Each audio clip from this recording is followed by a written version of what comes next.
ಕಾರಿಂಜ ಸಮೀಪದ ಪುಳಿಮಜಲು ನಿವಾಸಿ ಹಿಂದೂ ಸಂಘಟನೆ ಕಾರ್ಯಕರ್ತ ಬಜರಂಗ ದಳದ ಗೋರಕ್ಷಾ ಪ್ರಮುಖ ಸುಹಾಸ್ ಶೆಟ್ಟಿ ಹತ್ಯೆ ಪ್ರಕರಣವನ್ನು ಎನ್ಐಎ ತನಿಖೆಗೆ ಒಪ್ಪಿಸಬೇಕು ಎಂದು ಆಗ್ರಹಿಸಿ ರಾಜ್ಯವ್ಯಾಪಿ ಜನಾಂದೋಲನಕ್ಕೆ ವಿಶ್ವ ಹಿಂದೂ ಪರಿಷತ್ ಬಜರಂಗ ದಳ ಯೋಜನೆ ರೂಪಿಸಿದೆ.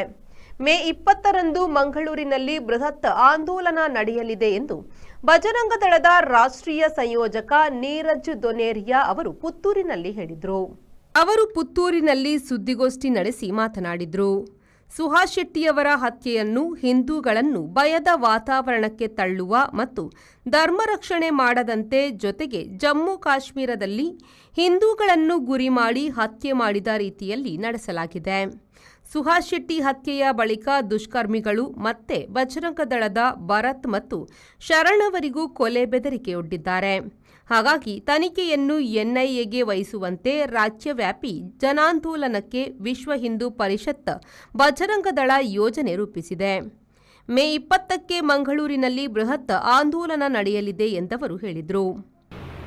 सुहास शेट्टी की हत्या जिस बर्बर तरीके से की गई है इस्लामिक जिहादियों के द्वारा, जिस प्रकार से यह हिंदुओं को भयभीत करने की दृष्टि से की गई है कि ताकि हिंदू अपने जीवन मूल्यों पर कार्य न कर सकें, ताकि हिंदू अपने धर्म की रक्षा के कार्य, सेवा के कार्य न कर सकें, एक तरह से उनमें भय व्याप्त करने की दृष्टि से की गई है.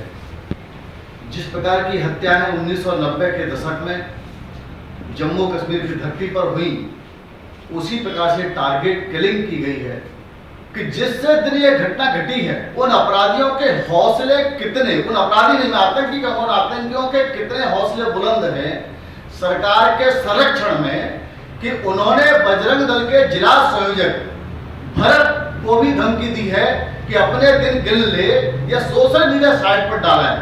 इतना दुस्साहस हो रहा है. उन्होंने हमारे प्रांत के सह मंत्री शरण को हत्या की धमकी दी है. यानी 2 कार्यकर्ताओं को और हत्या की धमकी दी है. हत्या करने के बाद फिर हत्या की धमकी दी है. अर्थात कहीं न कहीं उनको कोई संरक्षण प्राप्त है. हमारे जिला संयोजक भरत और प्रांत के सह मंत्री शरण, इन दोनों को प्रशासन, इन दोनों को राज्य सरकार सुरक्षा मुहैया कराए. कल इनकी भी हत्या हो सकती है.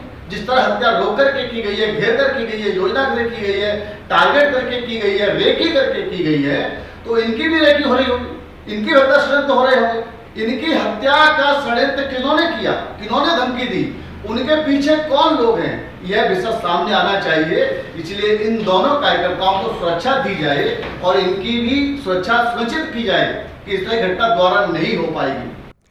ಬಜರಂಗ ದಳ ಕರ್ನಾಟಕ ದಕ್ಷಿಣ ಪ್ರಾಂತ ಸಂಯೋಜಕ ಪ್ರಭಂಜನ್ ಸೂರ್ಯ ಅವರು ಮಾತನಾಡಿ, ಸುಹಾಸ್ ಶೆಟ್ಟಿ ಹತ್ಯೆಗೂ ಮುಂದೆ ಸಾಮಾಜಿಕ ಜಾಲತಾಣದಲ್ಲಿ ಸುಹಾಸ್ ಶೆಟ್ಟಿಯವರಿಗೆ ಕೊಲೆ ಬೆದರಿಕೆ, ಧಮಕಿ ಹಾಕುವ ಪೋಸ್ಟರ್ ಹರಿದಾಡುತ್ತಿತ್ತು. ಅಷ್ಟಾದರೂ ಕೂಡ ಪೊಲೀಸರು ಆಗ ಎಚ್ಚೆತ್ತುಕೊಂಡಿಲ್ಲ. ಜೊತೆಗೆ ಪೊಲೀಸ್ ಸೇರಿದಂತೆ ಕೆಲವು ಜನಪ್ರತಿನಿಧಿಗಳು ಕೂಡ ಇದರಲ್ಲಿ ಶಾಮೀಲಾಗಿರಬಹುದು ಎಂದರು.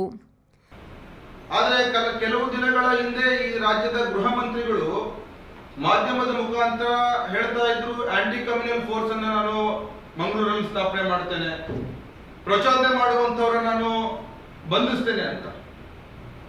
ಸೂಕ್ಷ್ಮ ಗಮನಿಸಿ, ಈ ಸೋಷಿಯಲ್ ಮೀಡಿಯಾಗಳಲ್ಲಿ ಧಮಕಿ ಹಾಕುವಂತಹ, ಏನು ಹತ್ಯೆ ಮಾಡ್ತೀವಿ ಅನ್ನುವಂಥ ಪೋಸ್ಟರ್ಗಳನ್ನು ಹಾಕುವಂತವ್ರು ಯಾರನ್ನ ಪ್ರಚೋದನೆ ಮಾಡ್ತಾ ಇದ್ದಾರೆ? ಈ ಪ್ರಚೋದನೆ ಮಾಡುವಂತವ್ರ ಬಗ್ಗೆ ಏನು ಕ್ರಮ ಕೈಗೊಂಡಿದ್ದೀರಿ? ಇದನ್ನ ಸೂಕ್ಷ್ಮವಾಗಿ ಯೋಚನೆ ಮಾಡಬೇಕಾಗಿರ್ತಕ್ಕಂಥ ಸಂಗತಿ. ಮತ್ತೊಂದು, ಸೌಜನ್ಯಕ್ಕಾದ್ರೂ ರಾಜ್ಯ ಸರ್ಕಾರ ಬಂದಾಗ ಮಂತ್ರಿಗಳು ಅವ್ರ ಮನೆಗೆ ಹೋಗುವಂತ ಒಂದು ಸಣ್ಣ ಒಂದು ಕೆಲಸವನ್ನು ಕೂಡ ಮಾಡಲಿಲ್ವಲ್ಲ. ಮಾತೆತ್ತಿದ್ರೆ ಜಾತ್ಯತೀತತೆ ಬೋಧನೆ ಮಾಡ್ತೀರಿ, ಸರ್ವಧರ್ಮ ಅಂತ ಹೇಳ್ತೀರಿ. ಈಗ ಹೇಳ್ತಕ್ಕಂಥ ಕಾಂಗ್ರೆಸ್ ಸರ್ಕಾರದ ಲೀಡರ್ಗಳು ಯಾಕೆ ಹೋಗ್ಲಿಲ್ಲ ನೀವು? ಇದು ಸೂಕ್ಷ್ಮವಾಗಿ ಯೋಚನೆ ಮಾಡಬೇಕಾದಂತದ್ದೇ ಸಂಗತಿ. ಇದು ಎಲ್ಲ ಒಂದ್ ಕಡೆ ಇಂಡೈರೆಕ್ಟ್ ಆಗಿ ಇಂತಹ ದೇಶದ್ರೋಹಿಗಳಿಗೆ ಇವರು ನಿಂತ್ಕೊಳ್ತಾ ಇದ್ದಾರಾ ಅಂತ ಒಂದು ಅನುಮಾನವೂ ಕೂಡ ನಮಗೆ ಕಾಣ್ತಾ ಇದೆ. ಮತ್ತೆ ಏನು ಹತ್ಯೆಗಳು ನಡೆದಿದೆ, ಈ ಹತ್ಯೆಗಳನ್ನ ಕಳೆದ ಕೆಲವು ವರ್ಷಗಳಲ್ಲಿ ಏನ್ ನಡೀತೋ ಈ ಹತ್ಯೆಗಳನ್ನ ಗಮನಿಸಿದಾಗ ಅದರ ಸಾಮ್ಯತೆ ಹೋಲುವಂತ ಹತ್ಯೆ ಇದು ಆಗಿದೆ. ಸ್ಪಷ್ಟವಾಗಿ ಇದನ್ನ ಹೇಳೋದಾದ್ರೆ ಇದರಲ್ಲಿ ಖಂಡಿತವಾಗ್ಲೂ ನಿಷೇಧಿತ PFI ಸಂಘಟನೆ ಕೆಲಸ ಖಂಡಿತವಾಗ್ಲೂ ಇದೆ ಮತ್ತು ಇದಕ್ಕೆ ತುಂಬಾ ದೊಡ್ಡ ಮಟ್ಟದಲ್ಲಿ ಆಗಿರುವಂತದ್ದು ಕಾಣ್ತಾ ಇರುವಂತದ್ದು. ಮತ್ತಿನ್ನೊಂದು ಹೇಳೋದಾದ್ರೆ, ಇವರು ಮಾತಾಡ್ತಾ ಹೇಳ್ತಾರೆ ನಮ್ಮ ಗೃಹ ಮಂತ್ರಿಗಳು ಸುಹಾಸ್ ಶೆಟ್ಟಿ ಮೇಲೆ 5-6 ಕೇಸ್ಗಳಿದೆ, ರೌಡಿ ಶೀಟರ್ ಇದ್ದಾನೆ ಅಂತ. ಒಮ್ಮೆ ಮಾಧ್ಯಮದವ್ರಿಗೂ ಕೇಳ್ತಾ ಇದ್ದೀನಿ, ತಾವು ಕೂಡ ಇವತ್ತಿನ ಮಂತ್ರಿಮಂಡಲದಲ್ಲಿ ಎಷ್ಟು ಜನಗಳ ಮೇಲೆ ಕ್ರಿಮಿನಲ್ ಕೇಸ್ ಇದೆ ಒಮ್ಮೆ ತನಿಖೆ ಮಾಡಿ ನೋಡಿ.